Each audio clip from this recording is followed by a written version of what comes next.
Hey, Phil Larson. Hey, what's up? Chris Kaler, how you doing? Good to see you, man. Pathway to Space. You're Mr. Space Policy. Would you mind telling my class a little bit about space policy? Let's go. Okay. So, Phil, what is policy? Well, how would you define policy? Sure. Policy is basically a set of guidelines or rules or laws for how to operate. And in space policy, it's things like NASA's budget or NASA's congressional legislation that are telling, the agency basically what to do. Oh, I see. So it's a series of, could be executive orders from the president to congressional legislation, the NASA Authorization Act. But it's basically telling, rules of the road for NASA, for whatever, so they know how to operate. Does it have to be from a government, by the way? No, that's just an example of one form of policy. I see. We have policies here in the college, in the university. Mission standards. Exactly. I see. So it's basically a roadmap and guidelines for accomplishing goals in a set of framework. Has there always been a policy for space? Since the inception of spaceflight and the technological realm of things like NASA, that was born out of policy decisions because of activities in space. So, like the Sputnik moment in the 1950s, just over 60 years ago, spurred a whole conversation about what we should be doing in space that led to policies and budgets and activities. That was what I was just going to ask. How has space policy limited or defined what we do in space? You mentioned Sputnik, for example, but are there other examples of how space policy has influenced how we explore space, how we... Everything we do in space, whether it's human spaceflight, robotic spaceflight, telescopes, all come from budget guidelines and policy guidelines. They're mandated. That's how taxpayer-funded activities work. You need to have words on paper and thus numbers on paper to fund this activity.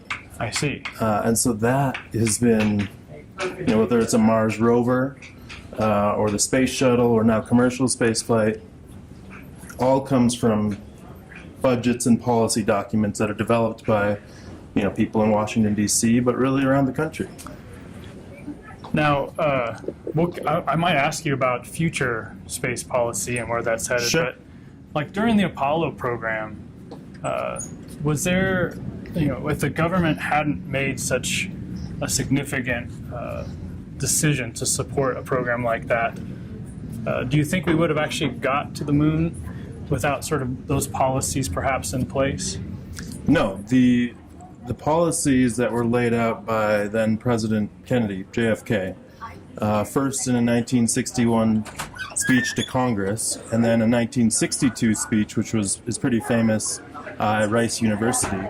That was his political and public argument for... that was his political and public argument for then the policies he laid out. Oh, I see. The policy to create NASA after the Sputnik moment. And the budgets to then fund that program. I see. I just think about how influential that speech was of his. I've even heard stories about Kennedy not really realizing that speech would have such a definitive moment on space policy. You never know. History is the biggest gauge of success. So let's see. My next question, I guess, is how, you've already alluded to it a little bit, how is space policy actually made? I mean, so if you could summarize that whole process, making sausage in Washington, if we're thinking government space policy, can you maybe summarize a little bit for the students how policy is made? Well, policy is made by human beings who are subject matter experts in a particular field. You can make policy as an elected official, congressperson, senator, president, and you can do that as a staff for those people, and you can contribute to that conversation not being an elected official, being a lobbyist, being a scientist or engineer who's providing data to the decision makers and policy makers.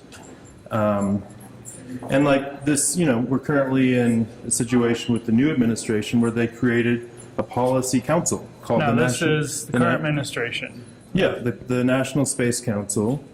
Trump administration created this kind of policy council, which is made up of cabinet members, has a charter, which is like a description of what it is, and they are now going to tackle the space policy of the United States. It's chaired by the vice president. It has different cabinet members in it. It will also have outside experts as part of the conversation for, how do we go back to the moon? How do we go to asteroids? How do we go to Mars? As part of this kind of holistic approach to a national space policy. Has that always been the model for? There's many different models. So in the Obama administration, we had our policy for space run through a couple different offices in the White House, the Office of Science and Technology Policy, the Management and Budget Office, working closely with NASA. Same thing with George W. Bush and Clinton. The last National Space Council was George H.W. Bush back in the late 80s. So the mechanisms vary, but the results, kind of depend on the people in the room. I see. So one person's thought on what we should do in space as a species for one administration could have profound effects on what we do with NASA or commercial industry. Sure, exactly. I remember as a young student when George H.W. Bush, as you mentioned, we were going to go to the moon before the 90s or something like that. Yeah. Obviously, policies changed, and now we're still talking about it. It's true. Now, did you actually work with a president? Can we talk about that? Yeah, was very fortunate to serve for President Barack Obama for about 6 years, working on these specific issues inside the White House, inside the Office of Science and Technology Policy. So you were one of those people that brought your opinion and your thoughts to bear on how the policy of the United States was in regards to space for, say, 6 years. For sure. But one of the great things, or one of the elements of democracy, is you have many different people. Yeah, many voices. Many voices trying to get to a consensus as best we can, to help make the nation, in the end, the best it can be and the most competitive relative to others around the country, or around the world. It's really interesting that we're at this point right here, but this is a Rube Goldberg machine, and it's sort of how space policy is made. It's just a whole bunch of Well, let's see if we can make it work. Let's do it. Come on over here, Phil. Let's push this button. So this is a pretty good analogy for space policy. I'm winging it here. It's not bad. I mean, things from all over, just a big mishmash. Yeah. And All something over here is going to affect something over here. Yeah. Well, let's Absolutely. keep going. So what was it like working in the White House? I assume you got to have meetings? Yeah, it was. Did you meet the president? Met the president many times. Was incredibly fortunate again to get an opportunity like that. It's once in a lifetime kind of thing, and so you are well aware of you're operating on behalf of the American people, on behalf of you're representing the space community inside the White House. And there aren't that many, the president has so much on his plate, especially at that time. We had an economy in free fall with the Great Recession, 2 wars, healthcare crisis in the first years. The mortgage crisis. But still, space was a priority. I was going to say, with all that going on, people have to have the bigger picture. They have to think beyond the current crises. And you were part of that. Yeah, very fortunate to be part of it. Yeah, and this president, or President Obama, he loved space, loved science and technology, would love geeking out about STEM fields, would blow past his allotted time with us because he loved it so much. So we were fortunate, I think, at that moment in time to have a president who could multitask, who could handle the crisis of the day, but also focus on the important issues that might be a little more long term. Now, can I ask, how did you manage to get a job like that? I mean, you seem like a very young professional. Can I call you that? No, not young. You're not young. You just look So young. old. So old. You may feel old, but you look young. That's what 6 years in DC will do. So, where did you go? How did you get to be where you were just influencing space policy? I mean, did you have experience in space that you could draw upon? But Yeah, I mean, I studied space in undergrad for a technical field, and it was at that time, you talk about the first George W. Bush, you know, my first foray into politics was George W. Bush, as in his administration got me interested in, okay, how is this actually decided? Whether it was, you know, a Moon-Mars program, space shuttle, do we keep flying it? And so while I was doing the technical stuff kind of as my day job, at nights I was reading policy papers and For NASA fun. Watch and Yeah. Space Policy Online, all these weird websites that were you a exist student somehow. during that time? Yeah. Where were you at? Embry-Riddle Embry- Aeronautical University. So Okay. an aerospace-focused school right by Kennedy Space Center in Florida. So you're doing all that as a student, informing yourself, and oh, here's an elevator. Let's do this. Love elevators. Oh, it's here even. Let's go on and get in. So, lost my train of thought there for a second. But, so Embry-Riddle, so you eventually graduated, but again, getting back to how did you actually get to be in the White House? So then that's how I got interested That's in how the you got policy, the policy. world. Never thinking, you know, I found the Office of Science and Technology Policy, never thinking I would work there. And so I went to DC right around the time President Obama got elected for the first time, and studied. Let's let these children get out first. Found a graduate school program about, you know, policy in DC in science and technical fields. And so I went up to DC and started studying it, and yada, yada, yada. There's an internship, and I got an internship, and, you know, I've considered that kind of my lucky break, not just with any White House, but particularly the Obama administration, which is so pro, I think, STEM fields. So I didn't let that lucky break go by. What year was that? Do you recall? 2009. 2009. Summer of 2009. So Obama had been in the office. Just a few months, and they were putting the team together for space policy and all that stuff. Okay. Wow. So getting back to when you were in the White House, that was great to learn how you got there. But what do you have anything definitive that you could say that you helped influence in that administration's space policy? And if so, what it was, and is it still in existence? Yeah, so one of the things we did, and one of the things I was involved with, was kind of what comes after the space shuttle. The space shuttle had flown for 30 plus years. Because all practical purposes, President Obama ended the... It ended under his watch, but it was decided in 2005. Okay, got it. And so that's when we're like, all right, what's next? I see. And we were like, okay, there's these private companies pursuing space. NASA and the nation have its goals in space. How do we combine the two? How do we allow NASA to benefit from SpaceX, Blue Origin, ULA, Boeing, and Lockheed in new and different ways than they have in the past? And maybe even help cultivate and grow Exactly. those. Kind of have government act as a venture capitalist. So instead of doing a $20 billion development program, maybe you do a couple $1 million to each company to seed their innovation and market. So that's one of the things I helped do, and that came from government policies. I see. Words on paper. I see. And that's obviously reaped some major benefits with what I see right now happening in the world commercially. Yeah, no, exactly. And I like to tell folks, like, maybe it took a few years, but it's finally happening. I see. Like what we've talked about for a couple decades about commercial space is finally taking off. And it's not just one company, but multiple. And that's the point. Now, do you see that continuing? I mean, obviously, under most recent events related, at least at this moment while we're recording this, but with SpaceX, it appears that they're on their way, and there's other indications that Blue Origin and others are close behind. It doesn't seem like there's an end in sight for that. I mean, I think it's definitely a new direction for...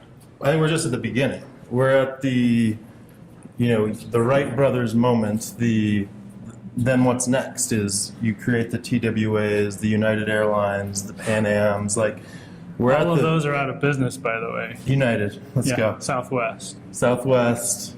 Love Frontier with those plastic seats. Oh, yes. So good. Yeah. And the really small trays. They're more like, we'll just divert for a moment, but those trays are like knife blades during a plane rough landing. I don't know who was thinking that through. Sure. Anyway. So maybe not that we don't want the Frontiers, but I'm not going to sanction any airline or space company over one another, break the fourth wall a bit. But I do think we are at the beginning of the moment. And it's exciting to be at the beginning, and it's now going to be exciting to see it progress for, years to come. So getting back to policy, you had a role, maybe a bigger role than you're letting on, maybe not, and how this is now becoming this new age of space. Right. And it was all based on policy. The government tried to institute some sort of change in how we were doing launch vehicles or how we got things to space. Well, let's talk about cargo to the space station. Right. We're trying to bring science up. Need to bring food and water up. That used to be delivered by governments. Now it's NASA's the only way NASA gets stuff up to its astronauts is through private companies bringing it up. SpaceX's Dragon brings cargo to the space station. Orbital Science is a private company as well. Cygnus and has the Cygnus module, which we have a model of in this building. Those types of activities was that kind of acting as a venture capitalist. And now, okay, step two is we did cargo, let's do crew. So we wrote policy documents and budget documents for NASA to follow. And NASA came up with it on their own as well. They're part of the process for all right, let's take astronauts up this way as well. So a question I have related to policy. Let's take this elevator. Again, I love elevators. So let's just speculate how the policy might change for commercial if on one of these new human flights with commercial industry there was an accident. Do you feel like what's going and what's beginning now could be stalled by that? Where the government, when those incidents have happened, there's inquiries, there's all kinds of things.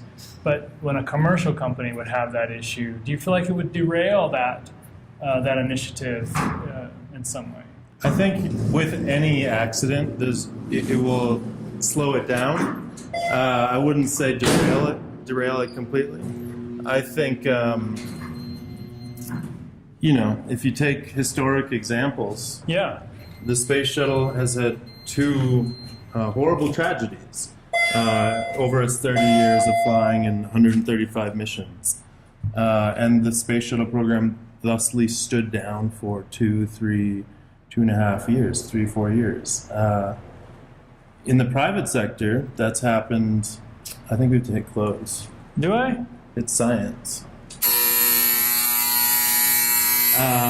Only a space policy person would know that. Yeah, you have to close the door to go. That's kind of noisy. Okay, there we go. Thank you for getting this moving again. Elevators are critical to policy development. I especially freight elevators. Have you ever been on this elevator? I have. Oh, you have? I thought this would be a surprise. This is how you sneak, rocket engines into the engineering center. That's true. Well, I'm sure they're not.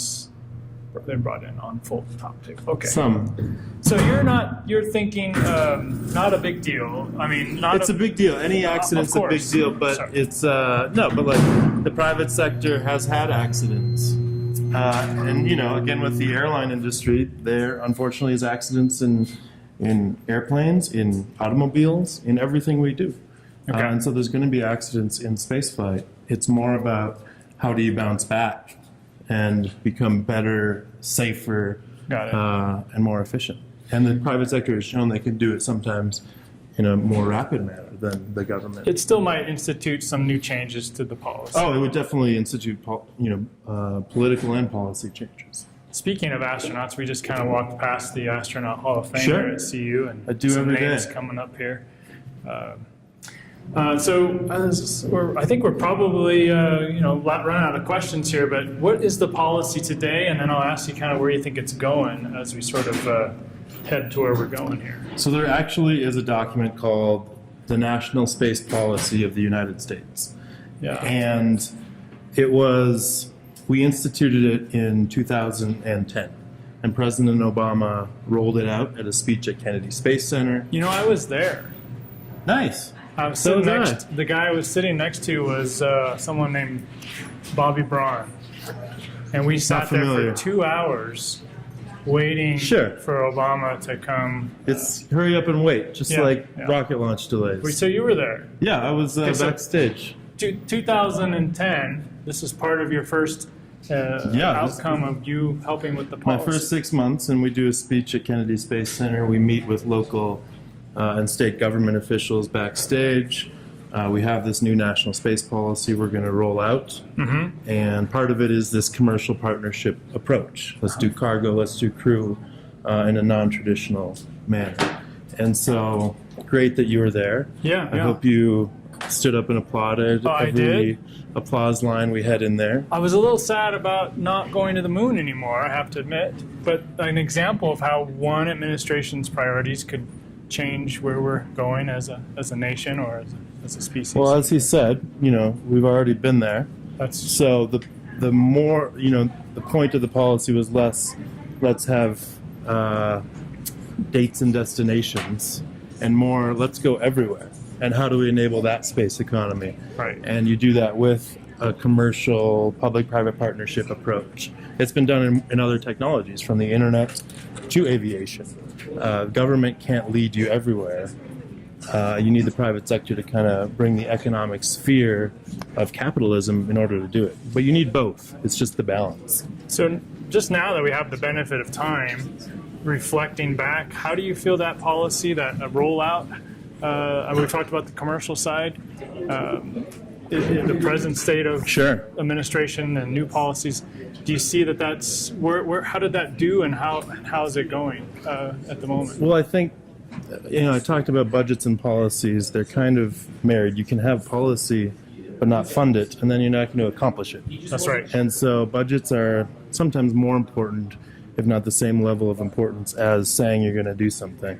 So we said asteroids and Mars, and we put the budgets in place to try and tackle that. They've talked about the moon in the current administration, but it's, the words are important, but the dollars are more important. I see. And so that's, kind of the devil's in the details. But how do you foment the industry to enable that type of stuff, I think, is the big question.